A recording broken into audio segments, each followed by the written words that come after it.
are always going to be competitive, and when you shoot well, you usually win. When you don't shoot well, you don't. And lately, we've been making shots, and we've been doing a better job defensively and making it tougher on people to score. And because of that, we're able to be successful today. And it was great seeing the seniors step up and have big games because, especially down the stretch, these are the games they're going to remember most in their career. And as a coach, you want them, just like any parent, you want your kids to always have great memories of your school.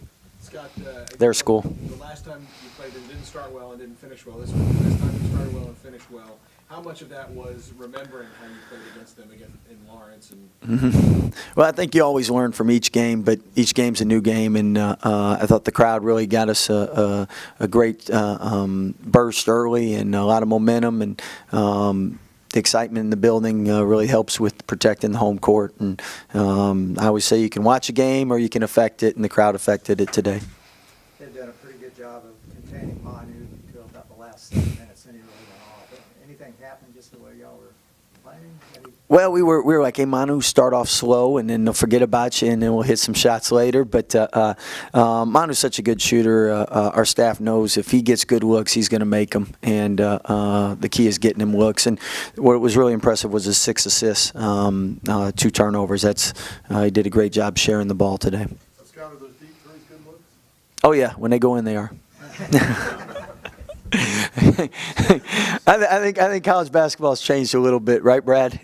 Back in the day, if you shot it from 30 feet, coaches went nuts. But nowadays, I mean, it seems like the further back, the better some of them are. Scott, Self referred to them, though, as bad shots. But those are not bad shots. Nah, I mean, it's like Trae Young. I mean, if he shoots a deep shot and it's open, he's probably going to make it. I mean, Steph Curry shoots a deep shot and it's open, he's probably going to make it. If people want to leave Manu open from there, I'd like them to. Scott, when Manu hit that first 2 to put you up 4, you called timeout. And you talked about how you guys stressed defense on that. And said, what else did you talk to your team about there? 60 to 56 when you called the timeout. Yeah. We kept letting the ball get to the high post too easy, and they did a great job exploiting that. And after we did a much better job identifying that down the stretch, I think it obviously helped defensively. How much did their bigs both being in foul trouble kind of help you guys and change what you're doing? Well, I mean, each game, different teams, you're in foul trouble or they're in foul trouble. Someone's in foul trouble. The good thing is you got to have depth, and that's where having Tristan, TJ, and Joe definitely helps.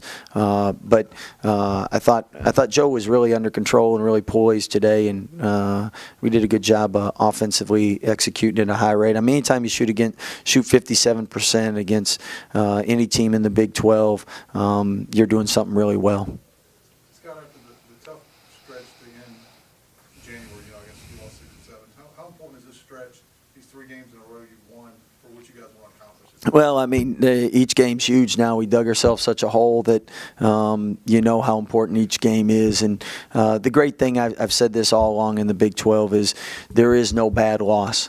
And there's only quality win opportunities. And there's always, it seems like every year there's been 1 or 2 teams in the Big 12 and definitely in every conference where, I mean, people put on TV, that's a bad loss RPI-wise, and we don't have that this year. So it gives every team an opportunity to control their own destiny from the standpoint, you win enough, you're going to be in the tournament and having a chance to play in March. Scott, just being a top 10 team, is this kind of signature win you think you guys needed at this point? I mean, we lost so many close games to top 25 teams, and I think coaches with the parity nowadays will tell you there's a lot of top 25 teams, and that's what makes college basketball so exciting for fans and so challenging for coaches.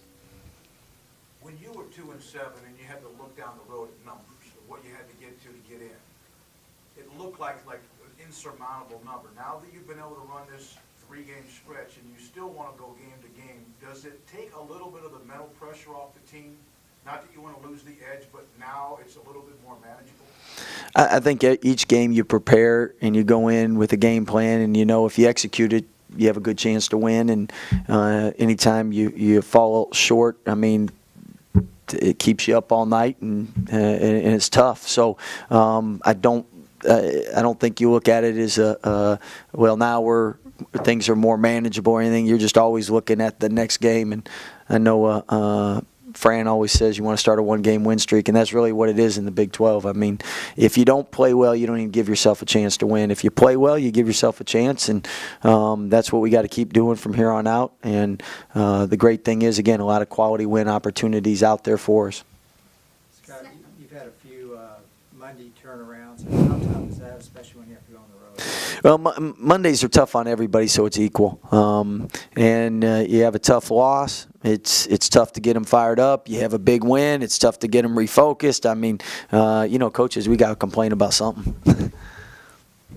Snapping an 11-game losing streak to Kansas, I mean, how great does it feel for you personally and for this team to get that Jayhawk monkey off your back? Well, first, I didn't think it was that long until people asked me about it, but that's a lot of games. So